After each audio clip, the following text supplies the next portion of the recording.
غلوب کا شکار ہیں اور وہ ان کو خدا مان لیتے ہیں یا ان کی عبادت شروع کر دیتے ہیں یا ان سے پناہ لینے لگتے ہیں. تو یہ دونوں رویے جو ہیں یہ درست نہیں ہے. درست کیا ہے, کرنا کیا چاہیے, کہاں تک رہنا چاہیے جو ہمیں قرآن نے یا نبی صلی اللہ علیہ وسلم نے بتا دیا, بس وہی تک, کیونکہ یہ بھی علم غیب ہی سے ایک طرح سے تعلق رکھتے ہیں. یعنی جنات کے بارے میں علم جو ہے جو بتا دیا وہ تو بتا دیا گیا, لیکن جو نہیں معلوم اس کے بارے میں زیادہ تحقیق سے بھی بعض اوقات فائدہ کچھ نہیں. تو آئیے دیکھتے ہیں کہ قرآن مجید میں ان کا ذکر کس انداز سے پایا جاتا ہے. بسم اللہ الرحمن الرحیم. قل کہہ دیجئے اے محمد صلی اللہ علیہ وسلم, اوحیا وحی کی گئی, الیہ میری طرف, یعنی میں نے خود دیکھا نہیں, مجھے وحی کے ذریعے بتایا گیا. کیا بتایا گیا؟ انہو بے شک وہ, استمع غور سے سنا. ایک ہوتا ہے سمع اور ایک ہوتا ہے استماع. استماع کا معنی ہے توجہ سے سننا, غور سے سننا. غور سے سنا ہے کیا؟ قرآن. نفرن ایک جماعت نے, ایک گروہ نے. نفر کہتے ہیں 3 سے 10 تک کی جماعت کو, یعنی ان کی تعداد 3 اور 10 کے بیچ میں تھی. اور نفر اسم جمع ہے. اسم جمع کیا ہوتا ہے؟ جو دیکھنے میں واحد نظر آتا ہے لیکن ایک جماعت کو ریپرزینٹ کرتا ہے. مثلا قوم, قوم کی جمع کیا ہوتی ہے؟ اقوام. لیکن قوم ایک شخص کا نام نہیں ہوتا, قوم کے اندر بہت سے لوگ ہو سکتے ہیں. تو ایسے اسماء کو کیا کہتے ہیں؟ اسم جمع. تو نفر بھی اسم جمع ہے.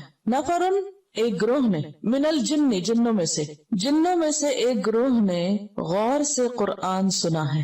یہ بات مجھے وحی کے ذریعے پتا چلی ہے اور مجھے کہا گیا ہے کہ میں آگے دوسرے لوگوں کو بھی بتا دوں کہ ایسا ہوا ہے. فقالو تو انہوں نے کہا, کنہوں نے؟ جنوں نے. انا سمعنا بے شک ہم نے سنا ہے. کیا؟ قرآنن قرآن. عجبا عجیب, حیران کن. ہم نے ایک عجیب قرآن سنا ہے. اور عجبا کا لفظ جو ہے یہ مصدر ہے, تعجب ہونا, اور مبالغے کے لیے یہاں پر آیا ہے صفت کے طور پر. اصل میں کیا ہے؟ مصدر. اور یہاں کیسے استعمال ہوا؟ بطور صفت کے. مصدر جب صفت بن کے آتا ہے تو اس میں بہت مبالغہ پایا جاتا ہے, یعنی بہت ہی زیادہ حیران کن. اور یہ حقیقت ہے کہ قرآن اپنے نظم کے اعتبار سے, الفاظ کے اعتبار سے, معنی کے اعتبار سے, فصاحت کے اعتبار سے تمام کلاموں سے جدا ہے. بالکل ایک الگ چیز, کوئی اس کی مثال ہی نہیں. دنیا میں کوئی اور تحریر, کوئی تقریر, کوئی کسی کی بات, کلام, شعر, کچھ بھی اس کے برابر نہیں. اور جنہوں نے پہلی دفعہ سن کر یہ گواہی دے دی, انا سمعنا قرآنا عجبا, کہ ہم نے ایک بہت عجیب قرآن, یعنی حیرت انگیز. عجیب ہمارے یہاں اردو میں ذرا نیگیٹو معنی میں بھی آتا ہے, تو یہاں معنی کیا کریں گے؟ حیرت انگیز. حیرت انگیز قرآن سنا ہے. اب یہ واقعہ کہاں پیش آیا, کب سنا؟ اس کے بارے میں صحیحین میں ایک روایت آتی ہے ابن عباس کی کہ نبی صلی اللہ علیہ وسلم تبلیغ کی غرض سے اپنے صحابہ کی ایک جماعت کے ساتھ اوکاز کے بازار کی طرف گئے. اوکاز اور ظلم جنہ, یہاں میلے لگتے تھے, بازار لگتے تھے جس میں بہت بزنس ہوتا تھا, اور اس کے علاوہ کھانے پینے کا سامان بھی ہوتا اور شعر و شاعری کی مجلسیں بھی ہوتی. تو نبی صلی اللہ علیہ وسلم ایسی جگہوں پر جا کر تبلیغ کیا کرتے تھے, یعنی جہاں لوگ پائے جاتے وہیں آپ جاتے اور وہیں بات سناتے. تو آپ اوکاز کے بازار کی طرف روانہ ہوئے. یہ وہ وقت تھا جب جنات کا آسمان کی طرف پرواز کرنا بند ہو گیا تھا, یعنی اوپر نہیں جا سکتے تھے. وہ آسمان کے قریب جانے کی کوشش کرتے تو شہاب ثاقب ان کا تعاقب کرتے. انہوں نے اس کا ذکر اپنی قوم کے سرداروں سے کیا. ایک اور روایت میں آتا ہے کہ انہوں نے یہ ماجرا ابلیس سے آ کر کہا تو وہ بولا, ضرور کوئی ایسا حادثہ رونما ہوا ہے جس کی وجہ سے آسمان پر جانا تمہارا روک دیا گیا ہے, کوئی اہم بات ہے, اس لیے زمین کے مشرق اور مغرب میں پھیل جاؤ, چپا چپا چھان مارو اور دیکھو کہ کیا ہو رہا ہے, کیوں ایسا ہوا ہے, اٹس ان یوزول.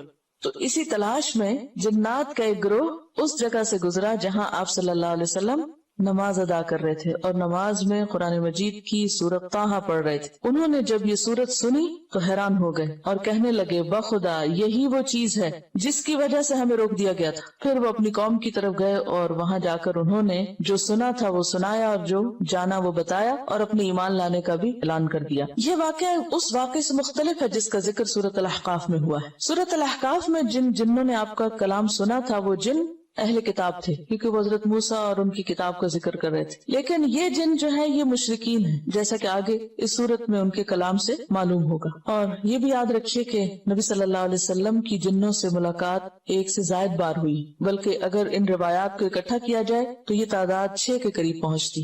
6 مختلف ایسے واقعات ہیں جن سے پتہ چلتا ہے کہ آپ صلی اللہ علیہ وسلم سے جنات نے قرآن مجید سنا, اور اس کے علاوہ بھی شاید وہ سنتے ہوں لیکن اس کا ذکر تاریخ میں نہیں ملتا. اب کیا ہوا, جنوں نے یہ کلام سنا انہوں نے اس کلام کی بہت تعریف کی اور کہا کہ یہ تو بہت ہی حیرت انگیز کلام ہے, اور فوراً سمجھ گئے کہ یہدی الی الرشد, ہدایت دیتا ہے، رہنمائی کرتا ہے رشد کی طرف. رشد کا معنی یہاں حق، ایمان اور درست بات ہے. ویسے رشد و ہدایت کا لفظ ہدایت اور رہنمائی کے لیے آتا ہے، لیکن یہاں اس سے مراد ایمان ہے. یعنی یہ کتاب، یہ قرآن ایمان کی دعوت دیتی. فآمنا بہ، تو ہم اس پر ایمان لے آئے.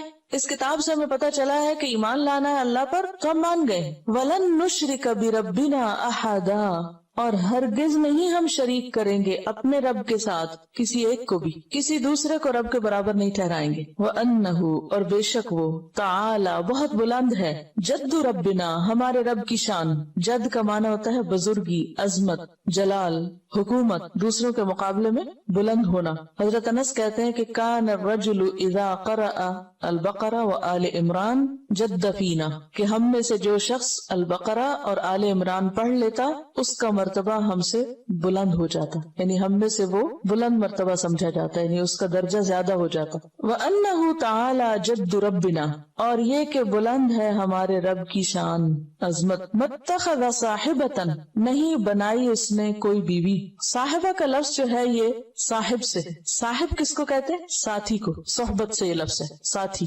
دوست. تو بیوی کو صاحبہ کیوں کہا گیا؟ اور ہمارے اردو میں فلاں صاحب اور فلاں صاحبہ، تو وہ صرف ساتھی کے معنوں میں، یا جیسے ہم کہتے ہیں نا سسٹر فلان، یا آپ اس معنی میں سمجھیے، یعنی آنر دینے کے لیے یا عزت دینے کے لیے. اور صاحبہ کا لفظ جو ہے یہ اس میں دوستی کا معنی بھی پایا جاتا ہے اور عزت اور آنر کا معنی بھی. اور عربی میں یہ لفظ بیوی کے لیے استعمال ہوتا ہے، زوجہ کی طرح ہے. اور بیوی چونکہ ساتھی بھی ہوتی ہے، دوست بھی ہوتی ہے. تو متخذ صاحبۃ، نہیں اس نے بنایا بیوی، یعنی اللہ کی کوئی بیوی نہیں ہے. ولا ولدا، اور نہ کوئی اولاد. اللہ کی نہ بیوی ہے نہ بچے ہیں، عام زبان میں جیسے ہم کہتے ہیں. وہ ان چیزوں سے بہت اونچا ہے، بہت بلند ہے. یہ انسانوں کی کمزوریاں، انسانوں کو ضرورت ہوتی ہے سہاروں کی، بیوی کی، پھر بچوں کی، لیکن اللہ کو ایسی کوئی ضرورت نہیں ہے. اس لیے اس نے کسی کو اپنی بیوی نہیں بنایا اور نہ بچے بنایا. وَأَنَّهُ، اور بے شک وہ بات یہ ہے کہ کانا ہے، یقول کہتے، سفیہنا، ہمارے نادان. سفیہ کا لفظ بہت دفعہ آپ پڑھ چکے ہیں، سفہا اس کی جمع ہے، سفہا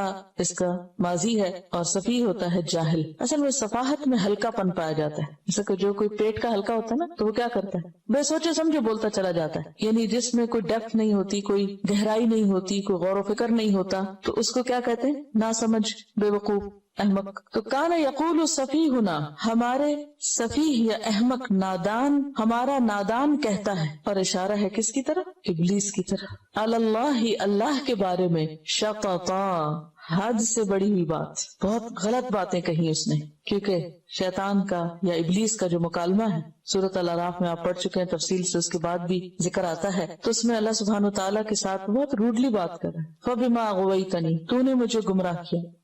اور اسی طرح اور بھی جو باتیں کرتا ہے وہ کوئی سمجھداری کی باتیں نہیں. اب دیکھیے کہ جو شخص کسی کی عزت کرتا ہے وہ دراصل اپنی عزت کرتا ہے.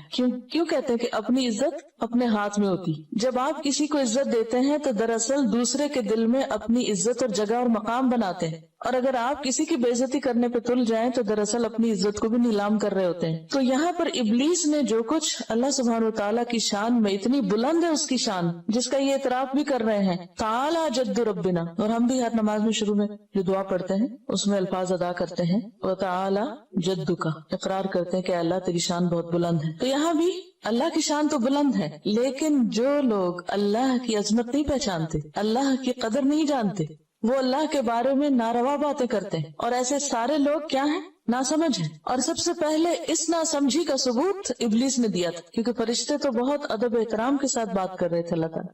وَنَحْنُ نُسَبِّحُ بِحَمْدِكَ وَنُقَدِّسُ لَكَ، اس کے مقابلے میں ابلیس نے غلط قسم کی باتیں کی. تو چونکہ یہاں سفیہ واحد ہے، وَأَنَّهُ كَانَ بھی واحد ہے، یقول بھی واحد ہے، سفیہ بھی واحد ہے، تو اس لیے مراد اس سے ابلیس ہے. اور پھر ابلیس کے بعد اس کے فالوور سارے آ جاتے ہیں. اس میں عمومی معنی میں سارے ہی ایسے ہیں جو بھی ایسی بات کرے. وَأَنَّهُ كَانَ يَقُولُ سَفِيهُنَا عَلَى اللَّهِ شَطَطًا، اور بے شک ہمارا احمق یا نادان اللہ کے بارے میں حد سے بڑی ہوئی باتیں کرتا ہے. شطط کہتے ہیں حد سے آگے بڑھنے کو۔ اب یہ ساری گفتگو جنات کی ہے، جس کو وحی کے ذریعے آپ صلی اللہ علیہ وسلم تک پہنچایا گیا، اور آپ نے اسے پھر ہم تک پہنچایا، یعنی بات پہلے آپ کو بتائی گئی، پھر آپ نے آگے بتائی۔ تو ہمیں پتا چلا کہ جنات نے قرآن سن کر کن خیالات کا اظہار کیا، اپنے کون سے تاثرات بیان کیے۔ جیسے آپ لوگ بھی قرآن سنتے ہیں، کوئی سورت پڑھتے ہیں، تو پھر آپ گھر جا کر یا راستے میں یا کسی سے فون پر یا لکھ کر کچھ تاثرات کا اظہار کرتے ہیں یا نہیں؟ ہر ایک اپنے اپنے کیپیسٹی، اپنے اپنے ظرف کے مطابق کرتا ہے۔ کچھ لوگ جنات کی طرح جن ہوتے ہیں اور وہ فوراً کیا کرتے ہیں۔ ہاں، یہ بھی یاد رہے کہ جن کا لفظ جو ہے انسانوں کے لیے بھی استعمال ہوتا ہے جو بہت تیز ترار ہو، یعنی ڈکشنری میں جن کا اطلاق ان انسانوں پر بھی ہوتا ہے کہ جو بہت تیز کام کرے اور بہت ایکٹیو ہوں اور بہت انتھک کام کریں، اور یعنی بہت قوت ہو جن میں۔ تو کچھ انسان ہوتے ہیں جنات کی طرح، اور ان کو کہتے بھی فلاں شخص تو جن ہے، جنوں کی طرح کام کرتا ہے۔ جیسے ملائکہ کے بارے میں ایک تاثر ہے، بہت نیک اور شریف ہوتے ہیں، اسی طرح جنات کا ایک تاثر ہے کہ بہت قوت والے ہوتے ہیں اور بہت ہوشیار ہوتے ہیں اور تیز ہوتے ہیں اور جلدی کام کرتے ہیں اور بہت زیادہ کام کرتے ہیں۔ اور واقعی آپ دیکھیں کہ پہلی دفعہ قرآن سن کے سارا مطلب سمجھ گئے اور اس کی گہرائی میں پہنچ گئے اور اس کی مراد سمجھ گئے، اور پھر اللہ سبحانہ وتعالیٰ کو ان کی بات اتنی پسند آئی کہ وہ بات، وہ تاثرات آگے بیان کیے گئے اور پھر ہم تک پہنچائے گئے۔ تو ایک اچھی بات جو ہوتی ہے، یعنی بیسیکلی کیا ہے، یہ قرآن کے بارے میں جنات کے خیالات کا اظہار ہے یا قرآن کی تعلیم کے بارے میں۔ تو اس سے یہ بات بھی پتہ چلتی ہے کہ قرآن سن کے سو نہیں جانا چاہیے، اور جو باتیں دل میں آئے انہیں دل میں نہیں رہنے دینا چاہیے، انہیں لکھ دینا چاہیے، بول دینا چاہیے، تاکہ پھر وہ ہمارے پارٹ پر ہمارا ایک حصہ بن جائے اللہ کی بات کو آگے پہنچانے کا۔ تو یہاں پر آپ دیکھیے کہ اس پارے کا 29ویں پارے کا جو مرکزی مضمون ہے وہ کیا ہے؟ دعوت اللہ، اور دعوت اللہ کا اسلوب کیا ہونا چاہیے، میتھڈالوجی کیا ہونی چاہیے، طریقہ کار کیا ہونا چاہیے، کب دعوت دینی چاہیے، پہلی دفعہ سن کر کچھ آگے بتا دینا چاہیے یا نہیں، وہ سارے سوالوں کے جواب یہاں سے ہمیں ملتے ہیں۔ تو جنات نے پہلا سبق سن کر اپنے تاثرات کا اظہار اپنی قوم کے پاس جا کے کیا اور پوری تقریر کر دی، اور جس میں سب سے پہلے خود قرآن کا ذکر ہے، پھر قرآن کا مقصد بتا دیا، یہدی الی الرشد، سیدھے راستے کی طرف لے جانے والا ہے، اور پھر فآمنا بھی، ہم قرآن پہ ایمان لے آئے، ولن نشرک بربنا احد، ہم شرک ہرگز نہیں کریں گے، اور پھر یہ کہ اللہ کی شان بہت بلند ہے، بہت عظمت والا ہے، اور اللہ کی کوئی بیوی بچے نہیں، اور یہ ہے کہ جس نے اللہ کے اوپر زیادتی کی بات کی وہ انتہائی سفیہ ہے، انتہائی بے وقوف ہے، اور وہ اس کو ڈسون کر رہے ہیں اور منکر کو کھل کے منکر کہہ رہے ہیں کہ وہ سفیہ ہے۔ اب آپ دیکھیے کہ شیطان جو ابلیس اب سرکش، انتہائی سرکش، اس کے بارے میں کیا کرے؟ سفیہ ہونا، کہتے ہیں سفیہ ہونا، ہمارا سفیہ ہے، ہم میں سے ہے لیکن سفیہ ہے جو اللہ کے بارے میں ایسی بات کرے۔ تو آپ دیکھیے کہ کس طرح کھل کھل کے حق کا اظہار کیا ہوا ہے، نڈر ہو کر، وَأَنَّا ظَنَنَّا، پھر اپنی غلطیوں کا اعتراف بھی ہے، اور بے شک ہم سمجھتے تھے کیا أَلَّن تَقُولَ الْإِنسُ وَالْجِنُّ، کہ ہرگز نہیں کہہ سکتے انسان اور جن، علی اللہ، اللہ پر، کذبا، جھوٹ۔ اب یہاں پر ظنّا انا نہیں ہے، اس لیے ظنّا کا معنی گمان کریں گے، یقین نہیں کریں گے، اور ہم سوچا کرتے تھے، ہمارا گمان تھا کہ انسان اور جن اللہ پہ جھوٹ نہیں کہہ سکتے، یعنی جو بھی کہتے ہیں صحیح کہتے ہیں، اور اب یہ خود اعتراف کر رہے ہیں اپنے غلط خیالوں کا اور اپنے خیالات کی خود تردید کر رہے ہیں۔ اچھا، ہم اگر زندگی میں کبھی ماضی میں غلط قسم کے خیالات رکھتے ہوں عقیدے میں یا عمل میں، تو عام طور پر اس کا ذکر کرنا پسند نہیں کرتے کہ ہماری غلطی ہے یا ہم غلط کہتے تھے یا غلط سوچتے تھے، یعنی غلطی کا اعتراف آسان نہیں ہوتا۔ لیکن یہاں پر آپ دیکھیں کہ قرآن نے ان کے دل کیسے بدلے، اور وہ اپنے غلط خیالات کا بھی اعتراف کر رہے ہیں کہ ہمارا یہ خیال ہوا کرتا تھا،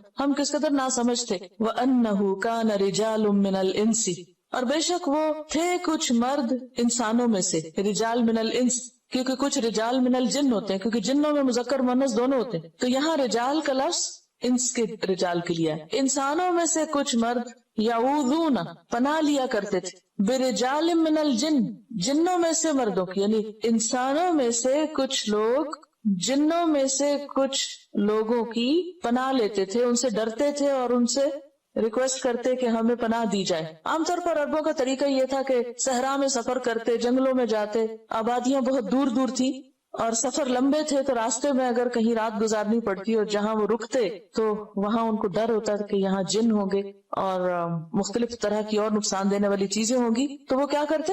سارے شر سے بچنے کے لیے جنوں کی پناہ مانگتے کہ میں اس وادی کے رب جن کی پناہ لیتا ہوں، وہ میری حفاظت کرے تاکہ مجھے کوئی نقصان نہ پہنچے۔ تو اس کی طرف یہاں اشارہ ہے۔ اللہ کے سوا کسی سے پناہ لینا سب شرک، صرف اللہ ہی ہے جو پناہ دے سکتا ہے۔ اور یہ جو یعوذون کا لفظ ہے نا، عین واو ذال سے، عاذ یعوذ کا معنی ہوتا ہے کسی کی پناہ طلب کرنا، اسی سے لفظ تعویذ ہے۔ یہ جو تعویذ لکھتے لکھاتے ہیں نا، اگر اللہ کے علاوہ کسی اور کی مدد مانگی جائے، خواہ کوئی فرشتہ ہو خواہ کوئی جن ہو، تو شرک ہے۔ لہٰذا ایسے تعویذ لکھے ہوئے جن کے اوپر نمبرز ہوتے ہیں اور کوئی پتہ نہیں چلتا کہ اس سے مراد کیا ہے، اور بعض آپ نے اگر کبھی دیکھے ہو تعویذ تو ان کے اوپر عجیب و غریب جنوں کے نام اور عجیب و غریب قسم کے لفظ لکھے ہوئے ہوتے ہیں، اور جن سے مراد کچھ ارواح